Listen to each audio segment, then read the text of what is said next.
Aujourd'hui, je vais vous expliquer comment identifier un vrai médium qui parle aux défunts d'un gros mytho qui sert à rien. Sinon, donc je m'appellerais pas Cindy l'Enchantresse si j'avais pas une baguette magique.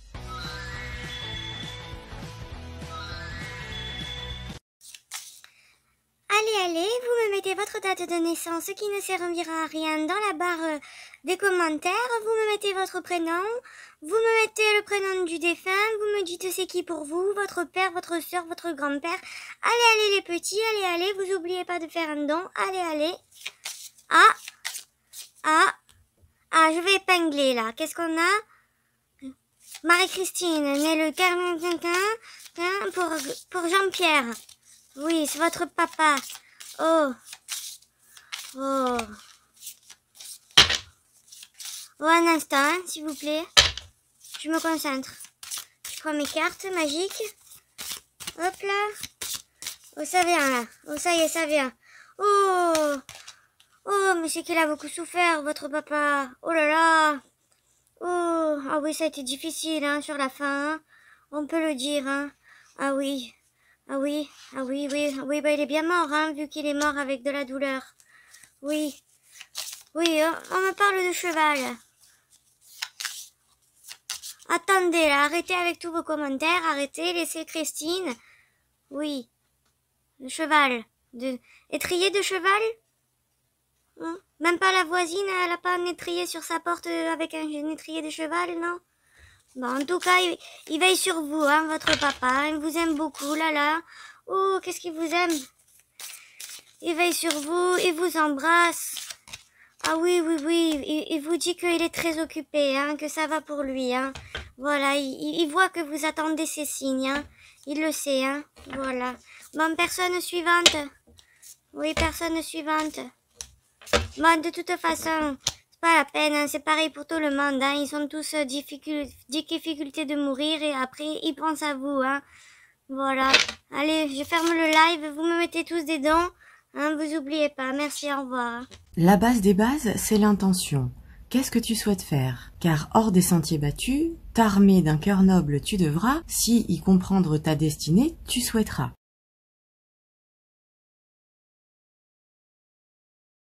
Les vilaines sorcières qui se font passer pour mère grand pour avoir tous tes dinéraux et aspirer le peu d'âme qu'il te reste, te demanderont le nom du défunt et le lien de parenté que tu as avec le défunt pour te faire croire qu'elle entame un dialogue avec ce défunt. Ceci s'appelle du spiritisme, sans t'avertir que c'est du spiritisme. Mais en fait, convoquer un défunt et discuter avec ce défunt est quelque chose de difficile et d'assez rare, de convoquer et de discuter avec le défunt souhaité. Premièrement, parce que pour qu'un défunt ciblé réponde à l'appel, se cale sur le réseau du médium et entame une conversation fluide avec le médium, je répète, et qu'il ait une conversation fluide comme vous et moi avec le médium, une conversation fluide, il faut que ce médium soit dans une fréquence miroir de ce défunt ou qu'il soit en haute fréquence et en haute concentration.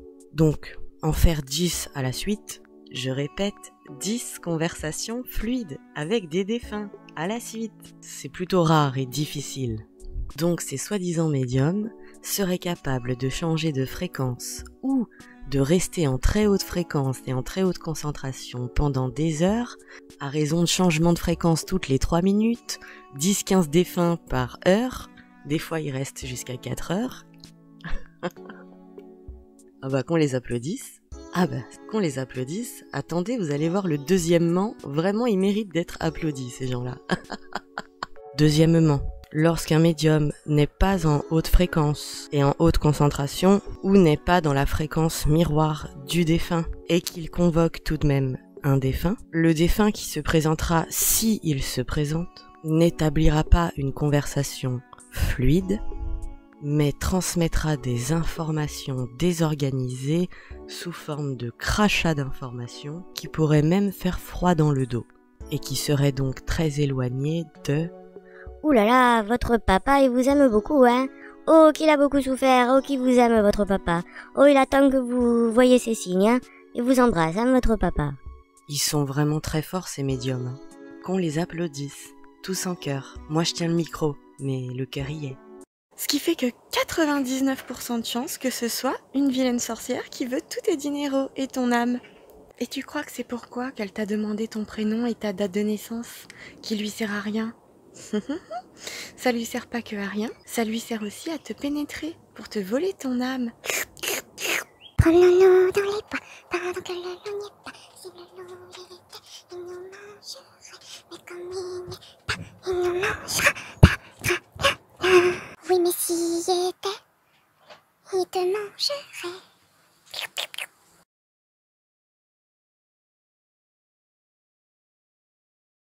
Une bonne fée ne te demandera pas de quel défunt tu veux avoir des nouvelles, et encore moins à quel défunt souhaites-tu parler.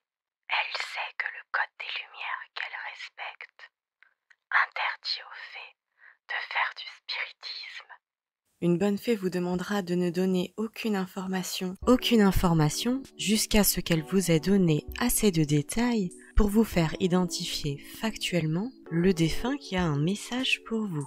Ensuite, vous le ressentirez, elle le ressentira, elle vous demandera le prénom. Si c'est le bon prénom, elle continuera à donner la suite du message, et si c'est le mauvais prénom, elle ressentira comme une contrariété en vous disant que ce n'est pas le bon nom, et elle vous rajoutera d'autres détails, jusqu'à ce que le défunt ayant laissé le message soit identifié. Elle va vous transmettre les messages restés sur le répondeur de votre esprit, les messages qui vous sont destinés à être entendus en temps voulu. Ces messages qui sont restés sur le répondeur de votre esprit, répondeur bien souvent saturé parce que vous ne le consultez jamais. Et ça s'appelle de la divination. Et ici, en l'occurrence, elle donne les messages du répondeur de votre esprit venant de la part des défunts de votre lignée généalogique. Donc on se la refait en un petit peu moins crispé. Le répondeur de votre esprit, c'est quoi? Bien, on a tous un esprit, une petite voix. Quelquefois on l'écoute, quelquefois on ne l'écoute pas, cette petite voix. On se pose des questions entre la raison, entre le cœur, mais au milieu il y a une petite voix. On a tous un esprit. Quelquefois on met cet esprit sur répondeur et les messages s'y accumulent.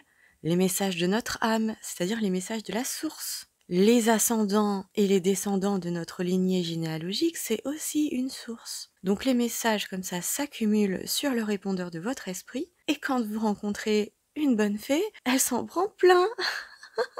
En l'occurrence, ici on parle des messages des défunts, il faut s'attendre à ce qu'il y ait plusieurs défunts qui aient laissé des messages. Et ils sont très heureux que vous consultiez enfin les messages qu'ils avaient déposés sur le répondeur de votre esprit depuis tout ce temps. Pour ceux du fond qui auraient mangé trop de bonbons magiques en cours de route et qui se seraient gelé le cerveau, petit récapitulatif. Vous devez simplement comprendre la différence entre spiritisme et divination. Le spiritisme revient à solliciter, à convoquer un esprit pour entamer un ping-pong de discussion avec lui. Tandis que la divination revient à aller ouvrir votre boîte à lettres, voir si vous avez du courrier, ouvrir ce courrier pour vous dire le message, et grâce à tous les détails que l'on va vous donner, qu'on a trouvé dans le courrier, vous serez certain de qui vient le message.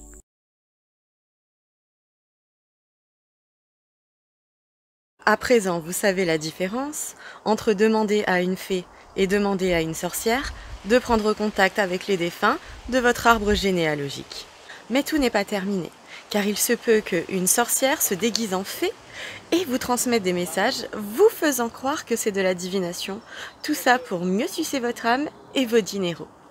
En effet, le Code des Lumières prévoit 4 informations que le défunt doit insérer dans le message qu'il dépose sur le répondeur d'un esprit, en l'occurrence votre esprit, pour certifier qu'il s'agit bien d'un message du défunt, que ce n'est pas un message sorti tout droit d'une imagination d'une sorcière déguisée en fée. Ces 4 informations essentielles, je vous les transmettrai dans la prochaine vidéo. Alors si ça vous intéresse, je vous invite à vous abonner, à activer la petite cloche, à partager cette vidéo à toutes les Blanches-Neiges et les Chaperons Rouges égarés hors des sentiers battus que vous connaissez, à mettre un pouce en l'air, un commentaire, et en attendant de vous retrouver, c'est tout pour aujourd'hui. À bientôt! Sinon, donc je vais m'appellerais pas Cindy l'enchanteresse si j'avais pas une baguette magique. La base des bases, c'est l'intention. Qu'est-ce que tu souhaites faire? Car hors des sentiers battus, t'armer d'un cœur noble tu devras, si y comprendre ta destinée, tu souhaiteras.